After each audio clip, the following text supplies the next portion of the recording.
Good evening, Figaholic friends. It's a little after 9:30 p.m. on May 7th. We've had a pretty warm day today. We got up to about 93 degrees, which is a bit warmer than normal. I would say quite a bit warmer than normal, though we do get some hot weather occasionally in May, and this year's no exception. It's going to be highly variable, though. Tomorrow we're expected to hit a record high. Here is forecast to be 98 degrees. An hour north of us in Sacramento, they're saying 98 to 100 degrees, so pretty hot. Not as hot as our friends down in Arizona and so forth, but pretty warm. So here's just some of the trees I've got near our home. These got planted. I've talked before. I ran out of room in my main orchard, or before I committed to expanding that orchard to additional rows. So I thought, maybe just 25 more trees, and so I planted them close together here. But since then, I've planted at least another 100 trees out in the main orchard.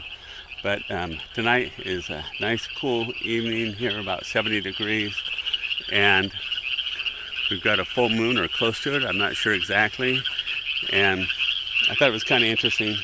Here, I enjoy listening to these small frogs that are in a drainage ditch that we have near our home. This ditch is a multi-purpose ditch. It's for drainage because we're standing below sea level right now, or I am anyway, and you're virtually here with me. And when I'm irrigating, though, I block off this ditch and I fill it up with water. This ditch is about 680 feet long, about 10 feet wide or so. It's tapered, and it's about 8 feet deep.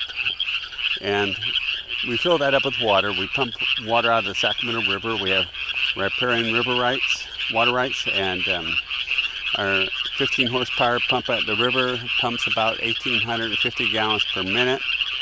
And we pump for about an hour and a half to fill up this ditch.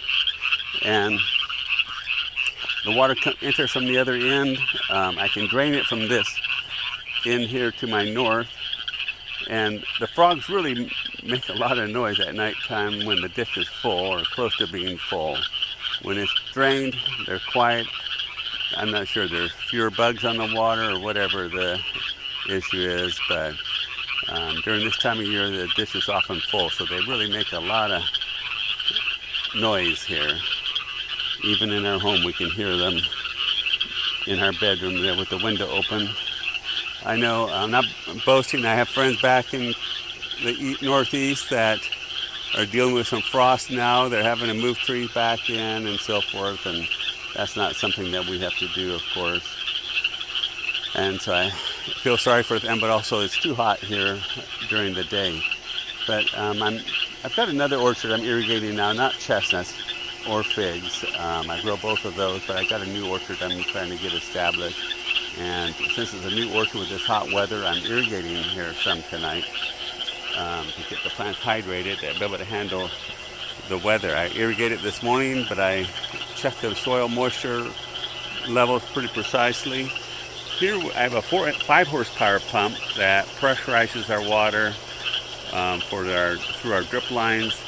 It pumps about 125 gallons per minute, and we can pump out of this ditch for about 14 hours when it's full. I'm not irrigating that long tonight, but from that pump there, it puts water through this pipeline, through sand media filters. It's got sand and gravel mixed. For a chestnut orchard, I acidify the water with sulfuric acid because I've got some limestone areas in the chestnut orchard that I have to deal with. And that's pretty much the only area I need to do that on my farm.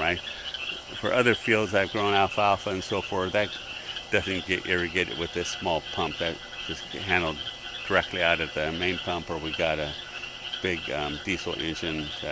I rent that out now since 2017, I guess. I decided I got tired of moving sprinkler pipe. But here I've got valves where I can direct the water to different locations. And over here is a sulfuric acid tank, 500 gallons of 98% sulfuric acid, not stuff to play with. I have a tank here that I use for my nitrogen fertilizer. I use a product called UN32. It's liquid. And I just use a trash can. I measure it out kind of precisely to figure out how much I want. I want a bunch of small doses. I eat, maybe 90 meals a month, and I give my trees maybe 15 meals a month or something like that. Well, maybe not that many, maybe 10 meals a month. But right now we're focusing mostly on giving our plants nitrogen so they get a good growth start. And back on this square IBC tote, I use that for a potassium fertilizer, and we use potassium thiosulfate. I did use some of that today on my new young orchard that will just remain a mystery at this point here. I don't want to get into discussing all of that, bring up more questions. But potassium, besides helping fruits size up, it helps in cell division.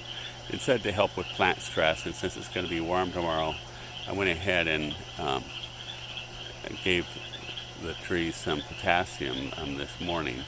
But I checked the soil moisture very closely. I actually got a pretty expensive soil moisture monitoring system, and over $3,000 I can monitor my moisture remotely anywhere in the world. I've got a internet connection at 4-inch intervals, and with the warm weather today, the soil moisture was being depleted, and I'm trying to make sure these young plants stay hydrated. So I'm just giving them small amounts of moisture to keep the moisture level ideal. For figs, they can tolerate a lot of water, and they can also deal with drier soil too. So it's not as precise with them or as